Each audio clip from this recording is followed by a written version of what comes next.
They told you the Civil War was about preserving the Union. But what they never told you, what they never wanted you to know, is that it was a slave revolt, a massive, coordinated uprising hidden in plain sight. One that didn't start with cannons at Fort Sumter, but with silent glances exchanged across cotton fields, whispered chants in the dark, and the sharpening of rebellion behind blood-stained doors. This wasn't just a war between North and South. It was something far more disturbing.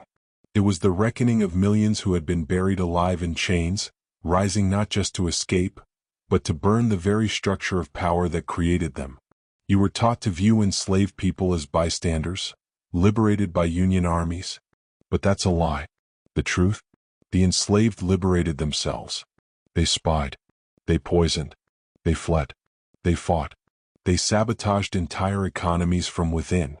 They turned the Confederate war machine into a hollow corpse before Lincoln ever signed a proclamation. And yet, history erased them. Replaced them with statues of generals and bedtime stories for empire. But if you listen closely, you can still hear it. The suppressed war cry of a people who refused to die quietly. Welcome to the story they buried. Not the Civil War you learned in school, but the insurrection it truly was. And once you see what I'm about to show you, there's no going back. Because this isn't a story. This is dangerous knowledge. And it changes you. Let's begin. They say the first shot of the Civil War was fired in 1861. They're wrong. The first shot was fired in silence, years earlier, by a woman with scars on her back and fire in her eyes. Her name was lost to history. But her act wasn't. One cold evening in Mississippi, she poisoned the overseer's meal. Not to kill him. No, that would have been too clean. She wanted him weakened, confused, too sick to stand. That night, 23 enslaved men disappeared into the trees. They were never found. A week later, Union scouts reported strangely accurate information about Confederate troop movement in that same region. Coincidence? No. It was an underground information network, run by enslaved people. What your history books refuse to admit is that enslaved populations didn't just wait for freedom. They engineered it. They didn't need radios or encrypted tech. They used songs, codes sewn into quilts, ashes smeared across doors as silent signals. A Confederate general once wrote, "The enemy knows our positions faster than we send the orders." He wasn't talking about spies. He was talking about the very people cooking his meals and tying his boots. Let that sink in. The war for freedom was already underway before the first battle was ever named. And as the South tightened its grip, these hidden operatives, these so-called slaves, began dismantling the Confederacy from inside. Not with muskets, but with minds sharper than any blade. This wasn't rebellion. It was chess. And the masters of the board weren't who you think. Let me show you something they tried to burn from every record. In 1861, in the slave-heavy town of Hopkinsville, Kentucky, a group of enslaved people marched through the streets shouting, "Hurrah for Lincoln and liberty." They weren't supposed to know who Lincoln was. They weren't supposed to know what liberty meant. But they did. They had been studying, listening, memorizing maps, keeping count of rifles, watching supply chains. This wasn't hope. This was preparation. A secret rebellion was already blooming in the fields. While plantation owners argued politics over bourbon, their human property was mapping escape routes and timing the cracks in the walls. What happened in Hopkinsville wasn't isolated. It was a signal, a test of readiness. And what came next terrified the South more than any Union general ever could. Work stopped. Fields went untended. Hundreds vanished overnight, headed north with plans memorized, names assumed, alliances forged. This wasn't disobedience. It was a strike. And when the Confederacy responded with patrols, arrests, executions, the movement only grew bolder. Because this wasn't chaos. It was organized. And it wasn't led by generals. It was led by the forgotten. This is when you start to realize they never lost control. They never had it to begin with. Now ask yourself, why would the richest slaveholders in the South, men who controlled entire economies, panic so violently after Lincoln's election? It wasn't because he was an abolitionist. Because he wasn't. Not yet. It was because they knew. The enslaved were watching. waiting. And the slightest shift in power could light the match. The Confederacy wasn't formed to defend Southern pride. It was a firewall, a desperate attempt to hold back an uprising they knew was coming. Their worst fear wasn't Northern armies. It was the slaves walking barefoot behind enemy lines, whispering secrets into the ears of Union soldiers. So they moved fast. Secession, militias, propaganda. But in their panic, they made a fatal mistake.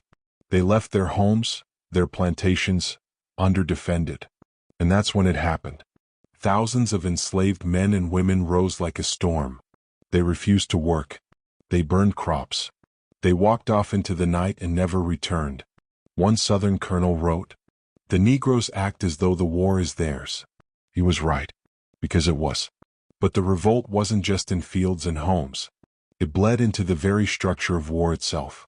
By 1863, the Union Army wasn't rescuing slaves. It was being rebuilt by them. Enter the United States Colored Troops, USCT. Over 180,000 black men joined. Many had escaped plantations just days earlier, and yet they fought like soldiers born in fire. One unit, barely trained, held off a Texas brigade in the Battle of Milliken's Bend. Bayonets clashed. Rifle butts cracked skulls. The Union line almost broke, until a giant, bald former slave named Black Jack Jackson roared into the fray like something out of mythology. He killed 5 men in minutes. Not for glory, but for vengeance. The kind passed down through generations of chained ancestors. The South called them contraband. The Union called them volunteers. But they were neither. They were avengers, taking back blood, one bullet at a time. Let's go deeper. What if I told you some of these revolts weren't just spontaneous uprisings, but planned offensives hidden within the folds of Union strategy? Because by mid-1863, Union officers began quietly coordinating with black informants, former slaves, who had detailed knowledge of terrain, Confederate supply routes, and troop movements. And these weren't just whispers. These were operations. In Louisiana, enslaved cooks poisoned Confederate food stock. In Virginia, laundresses stitched coded maps into blankets. In Tennessee, black women posing as healers dosed Southern officers with subtle herbs, enough to weaken, confuse, disorient them for days. This wasn't resistance. It was warfare. The Confederacy suspected it, but they couldn't prove it, because to admit it meant admitting the people they had brutalized were smarter, stronger, and more capable than they ever wanted to believe. So they erased it, burned letters, buried records, killed witnesses, but they couldn't kill the truth, because it lived in the bloodline. And blood remembers. This is where the twist sharpens, because everything I just told you was only Act 1. See, the slave revolt didn't end with emancipation. It expanded. Many of those who fought under Union banners weren't fighting to save the Union. That was never the goal. They were fighting for domination, for a new order, one where they would no longer be at the bottom of the chain. And some took it further. After the war, former slaves didn't return to broken homes.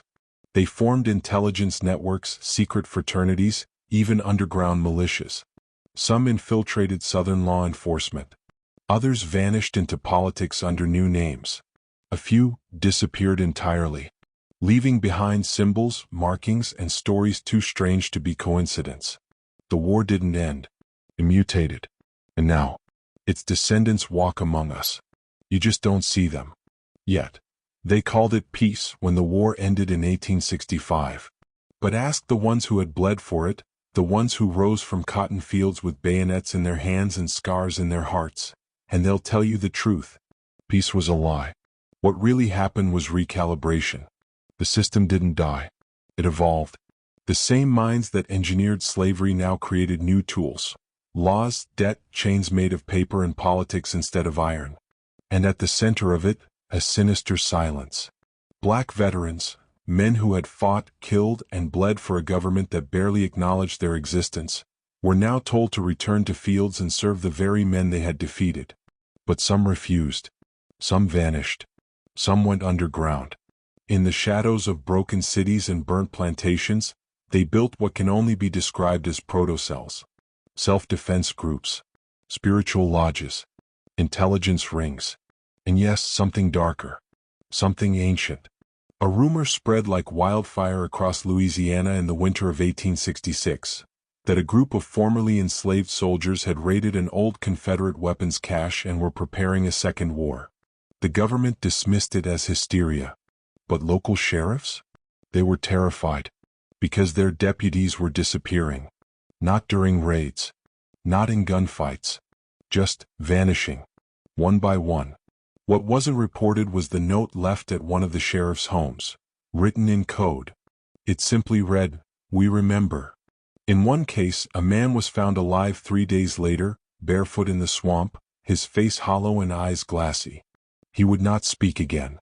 And beneath his skin, carved into his back with something hot and serrated, were the letters, UCT. This wasn't revenge. This was ritual. A reckoning not just for slavery, but for forgetting. Because the worst betrayal wasn't chains. It was erasure. You need to understand something chilling. There were white abolitionists, Northerners, who also disappeared. Some were allies, but others? They had used the movement for profit. Sold weapons. Made backroom deals. Claimed moral high ground while lobbying for land seized from southern plantations. And many of them never made it home. Bodies found face down in rivers. Letters intercepted and burned. The press blamed Confederate holdouts. But survivors whispered a different story. They spoke of a man, tall, dark-skinned, dressed in a patched Union coat, always appearing right before someone vanished. No one knew his name. Some called him the overseer. A twisted irony. Others claimed he wasn't real at all. But the pattern was undeniable. And then, a federal officer, stationed in Tennessee, documented something strange in his private journal. They are not rebuilding, they are watching. And they are waiting. For what, I do not know. That entry was dated April 13, 1866. He died 4 days later. No known cause. No autopsy. Here's the twist no one saw coming. Some of the freedmen, those with knowledge, literacy, memory, began embedding themselves into Southern infrastructure. As school teachers, clerks, local businessmen, even preachers. But they weren't just trying to rebuild society.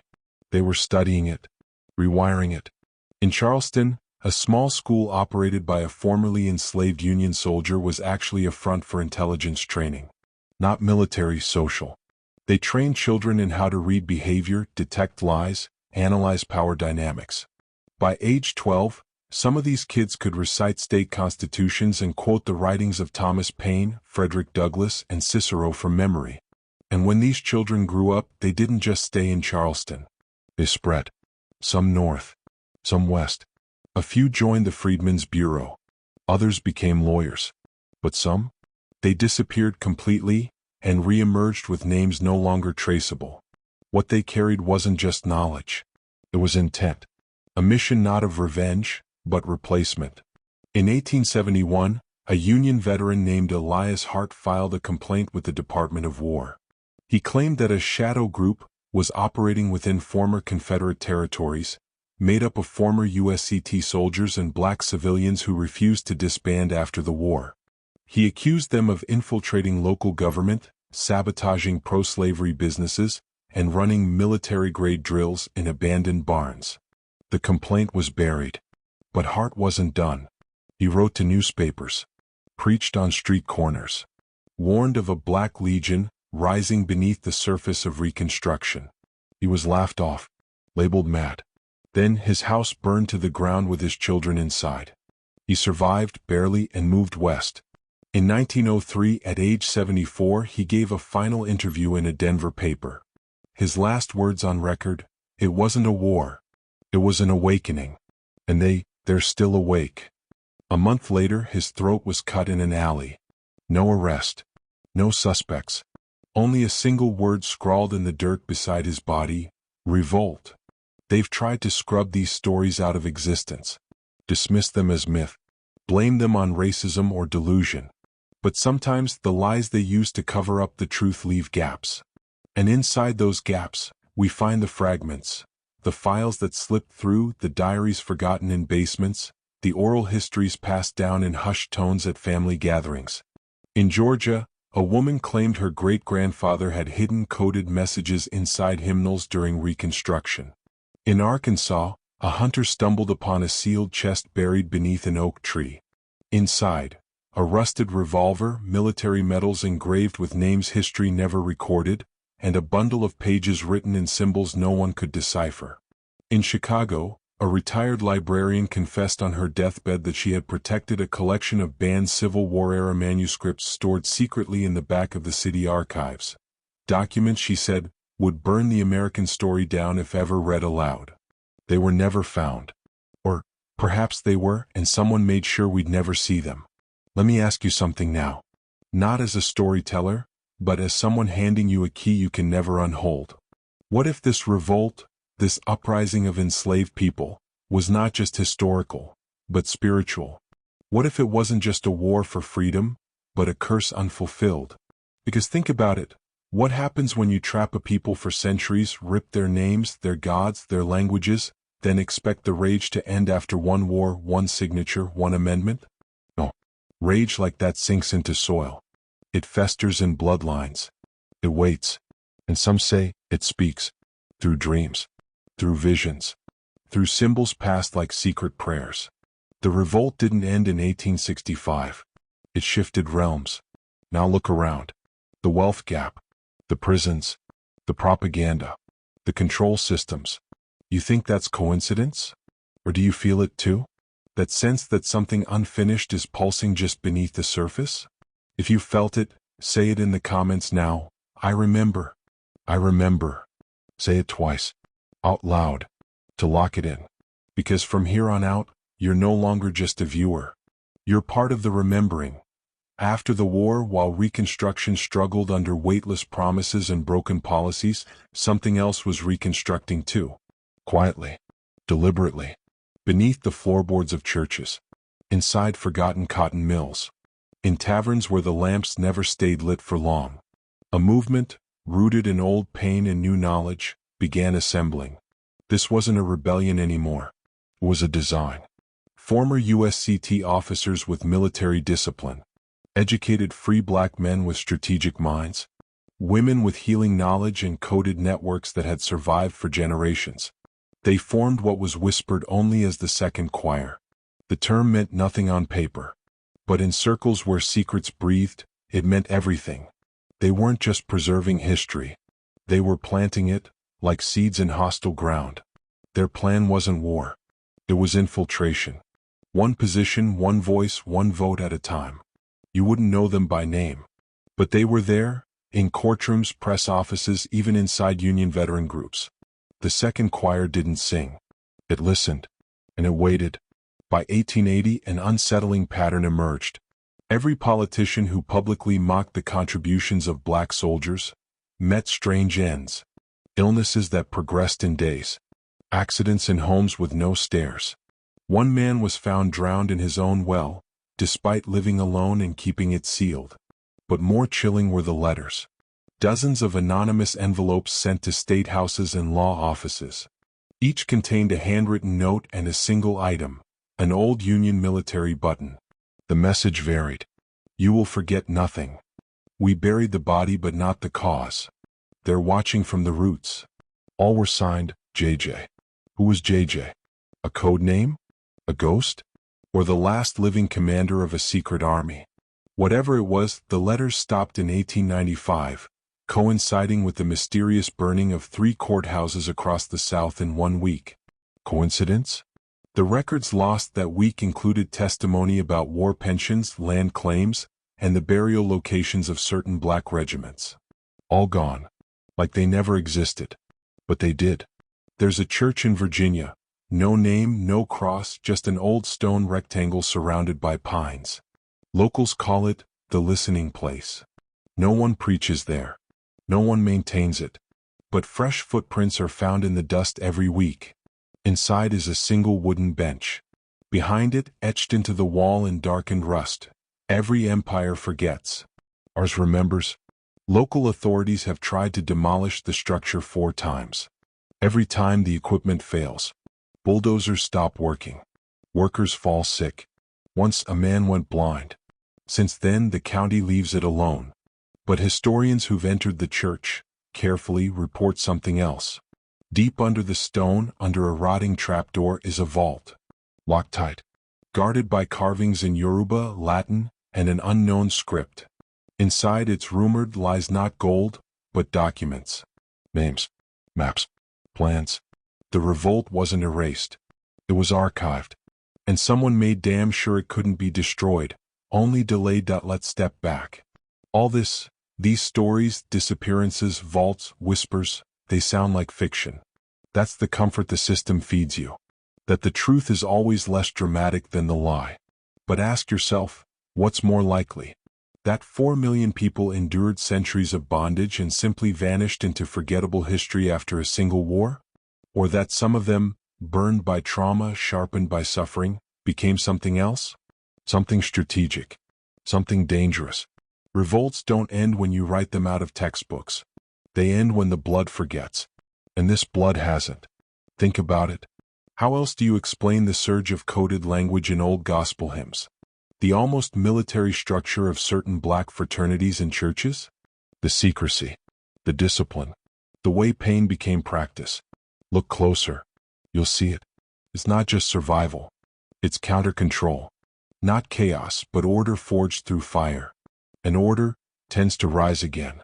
In 1923, a researcher named Thomas Langley claimed to have uncovered a black underground war council dating back to the 1870s. He published a paper suggesting that dozens of ex-Union black soldiers had formed encrypted postal routes, using religious cover to send messages and supplies across southern states. He named names, cited evidence, even included transcriptions of meetings. 2 weeks after publishing, Langley was declared insane, institutionalized. And just days later, his entire archive, papers, photographs, maps, was stolen from the university. The guards on duty claimed the boxes carried themselves out. Langley died alone, scribbling symbols in the corners of his cell. One of them, a spiral surrounding a single eye, was later found etched on a church door in Georgia. Same size, same spiral, same eye. This isn't folklore. This is a code, a warning, and a map if you dare to follow it. You ever wonder why stories of black vengeance are so rare? Not just in textbooks, but in film, news, even folk legends? Because vengeance isn't just dangerous to power. It's contagious. The thought that victims might not stay victims is the one thought every empire must strangle. And yet, the traces remain, hidden in songs, in carvings, in the tone of grandmothers when they say, "We ain't forget." In Louisiana, a children's rhyme ends with, "Button in the dirt, watch who it hurt." Meaningless? Maybe. But remember those Union buttons mailed to senators in 1880? Nothing disappears without leaving a sound behind. You just have to know how to listen. The revolt didn't die. It learned to whisper. And now, in a world of cameras and microphones, it has begun, very quietly, to speak again. You've made it this far. So now you need to hear what most never will. The truth about the new revolt. Because yes, it's happening again. Not with guns. Not with fire. With information. With algorithms. With symbols buried in architecture and AI code. Some of the descendants of those who led the first revolt now build the software you use. Design the news feeds you scroll. Write the history books you're not allowed to read in schools. And they are not forgetting. They are preparing. The same blood that watched their mothers beaten now watches your government, your banks, your systems. Come. Silent. Calculating. You might not see them, but they see everything. And soon their remembering will be more than spiritual. It will be structural. If you hear the call in this, subscribe now. Not for the algorithm, but for the alignment. Because the revolt didn't fail. It just needed time. And time is almost up. In 1931, a series of fires tore through 3 historically black colleges within months. Official reports blamed faulty wiring. But students who survived spoke of men in suits, government men, walking the campus days before each fire, asking questions, collecting documents, photographing walls, then disappearing. Why? Because each of these schools had one thing in common, a secret archive. Not just history books, but oral accounts passed down through lineages. Testimonies of the Revolt. Pages filled with coded diagrams of troop positions, intercepted Confederate documents, and letters from escaped slaves outlining psychological war tactics. This wasn't history, it was a playbook. A manual for subverting systemic control from the inside out. One professor claimed to have duplicated a portion of the records before they were lost. He was found dead 2 years later. Heart attack, they said. But someone had carved a spiral into his desk the night before. The same spiral Langley drew. Same as the one found in Georgia.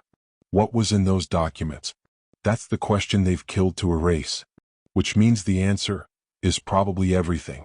Have you ever looked at a dollar bill? Really looked? The all-seeing eye. The pyramid. Latin phrases about a new order. We're taught to see it as tradition. A symbol of American destiny. But what if the real secret is that it's a warning? Because buried deep in the economic structure of postbellum America was a design meant to replace chains with credit and whips with wage gaps. They didn't just want black Americans free. They wanted them debtors. Permanently looped into systems where the more they worked, the less they owned. The term sharecropping sounds harmless, but it was slavery with paperwork. Meanwhile, revolters from the original uprising understood this. Some even infiltrated banks, working quietly to decode how finance replaced plantation brutality.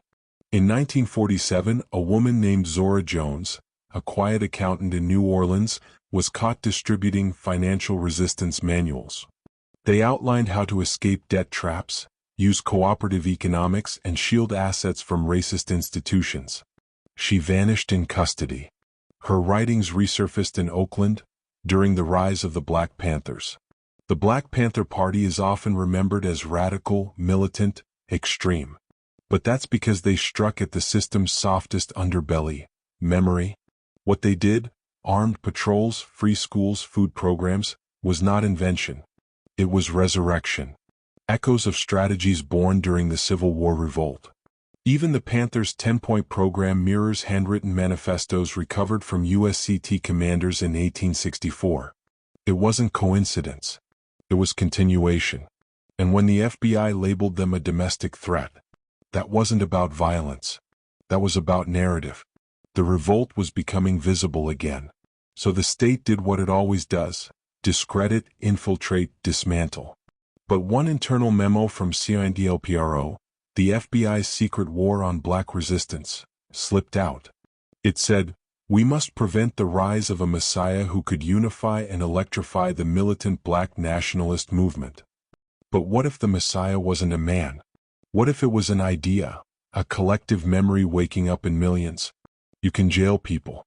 You can bury bodies. But you can't unlight a fire once it's in the blood. In 1969, an underground recording surfaced in Detroit. Grainy audio. A man reciting scripture, but not from any Bible. He spoke of nations built on bone, of blood contracts sealed in cotton, of God sleeping in iron. Analysts believed it was staged. A hoax. Until a linguist from Yale noticed something strange. The rhythm of the man's voice matched the cadence of 18th-century Igbo morning chants. How could he have known? The recording was traced to a warehouse that had once stored slave labor goods in the 1800s. That building burned down 3 days after the audio leaked. 'Cause unknown. But someone had etched into the wall before the fire. It's not just history. It's prophecy. Think about that. What if this revolt didn't just respond to slavery, but predicted everything we're living now? The surveillance, the inequality, the fear. What if some of those ancestors didn't just resist the system, they saw its full shape, and began designing its undoing brick by brick? Here's where it gets surgical. Psychological warfare. You've heard of MKUltra, CIA experiments on mind control. But what you haven't heard is this. In declassified documents, there's mention of revolt-specific resistance markers in black populations. A resilience to indoctrination. A collective memory that interfered with trauma-based programming. In other words, descendants of the revolt couldn't be broken so easily. And that scared the architects of control. So what did they do? Flooded neighborhoods with drugs. Turned the education system into a cage. Criminalized defiance. Targeted intellect. Weaponized media. But it didn't stop it. Because trauma wasn't the end. It was the forge. And in some corners of society, among artists, coders, teachers, warriors, descendants of that original revolt are using that trauma to rewrite the system itself. Not from outside. From within. Subtle. Strategic. I'm not saying everyone's part of it. I'm saying, the ones who are don't need to be many. They just need to remember. They say you can't burn an idea. That's true. But you can bury it, in plain sight. That's what museums did. History books. Political speeches. They neutered the Civil War. Turned it into blue versus gray, North versus South. But never slave versus state. Never soul versus system. Why? Because framing the Civil War as a slave revolt threatens the entire American identity. It rewrites everything. It says the most moral force in U.S. history didn't come from government. It came from the people government enslaved. That's not just inconvenient. That's unacceptable to power. So they hid it. Sanitized it. But the echoes remained. In family stories. In coded songs. In back-alley lectures passed down like spells. And now, with AI and digital forensics, those buried archives? They're waking up. The hidden manuscripts. The erased names. The suppressed testimonies. They're being found. And with every recovery, the empire trembles just a little more. And now we're here. Me. This moment. You weren't supposed to hear any of this. You weren't supposed to care. But you're still listening. That means something inside you is aligned. You feel the pulse. The ache. The remembering. It's not just about the Civil War. It's about every lie that has ever kept people small. Every system that told the wounded to stay silent. This story, this revolt, was never over. It moved through blood, through code, through dreams, and now, through you. Because if you made it this far, you've already been marked. Not by fear, but by knowing. And once you know, you cannot go back. So comment again twice. I remember. I remember. Say it not to me but to the ones watching. Because they're still here. And so are you. In 2006, a cyber intrusion hit a quiet government archive in Virginia. It wasn't widely reported. But the breach wiped out over 70 years of digitized Civil War records, especially those related to the United States colored troops. Investigators never found the perpetrator. But an encrypted file was left behind. It contained a single sentence: "You deleted our names, so we deleted your narrative." Underneath the sentence was a symbol, the spiral and I, now fused with a binary grid. This wasn't revenge. This was reclamation. A new front of the revolt, digital, weaponized, and decentralized. What started with torches and rifles had evolved into data warfare. They weren't just remembering. They were rewriting. And every erasure only made them stronger, because every lie exposed was another proof of the system's fear. You ever wonder why your history class never lingered on black agency during the Civil War? Why textbooks mention Lincoln more than the people who actually liberated themselves? Why we don't learn about Jack Jackson, or the women who performed surgeries in the shadows? Because education is programming. And programming must maintain hierarchy. A government that allowed a mass revolt to win must tell future generations it was their leadership that saved the day. But that's the trick.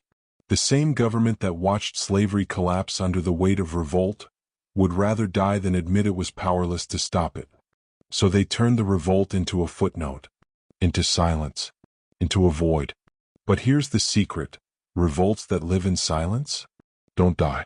They wait. The revolt is alive in more places than you think. In the sudden swell of grassroots movements no one saw coming. In the encrypted messages passed between prison libraries.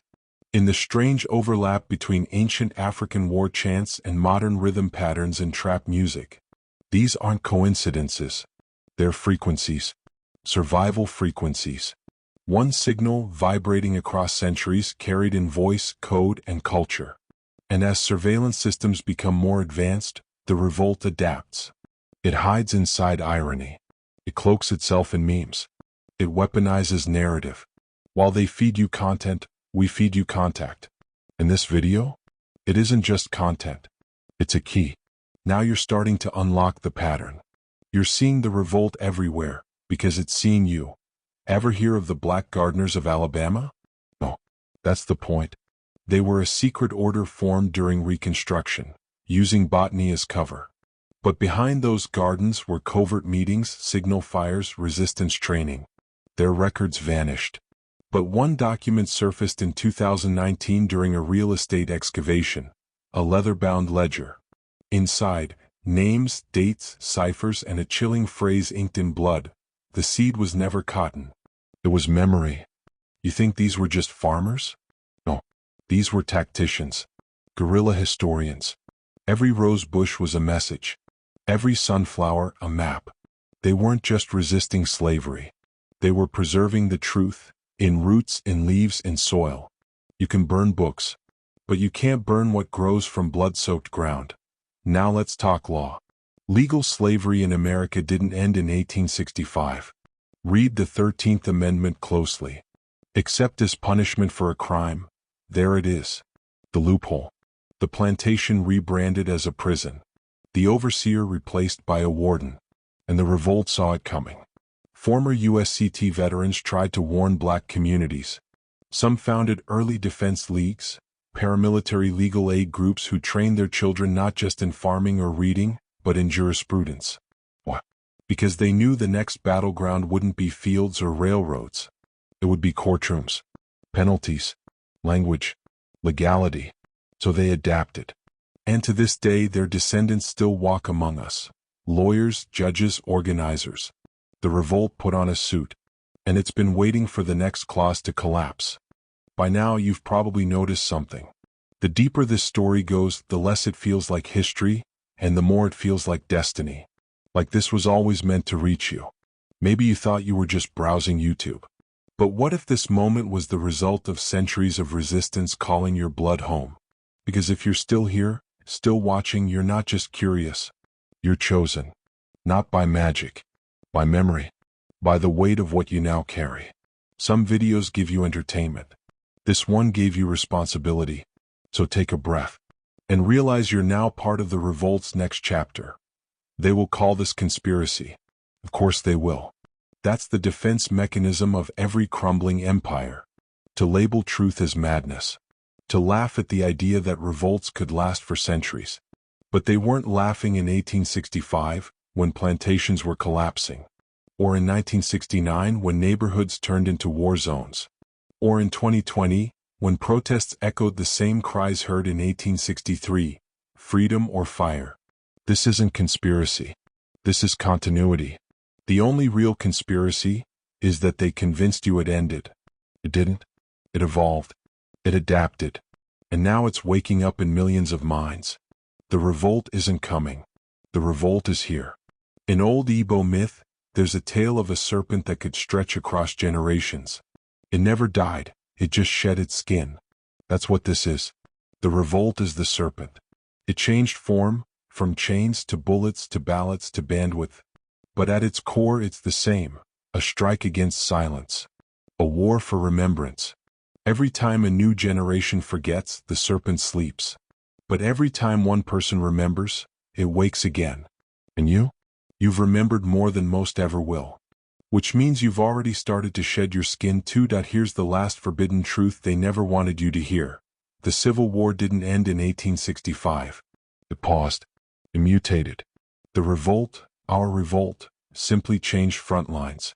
Now it lives in algorithms, laws, stories, and whispers. But it still burns. Beneath the pavement. Behind the podiums. Inside every system that said you're free, but meant you're manageable. So understand this, you're not just watching history. You're walking its edge. And you've already crossed the line. In this moment, you have two choices. Forget what you've heard, or follow it. Go deeper. Join the coded resistance. Look for the spiral. Seek the eye. Listen for the name JJ in places it doesn't belong. Ask questions the system fears. And most of all, remember.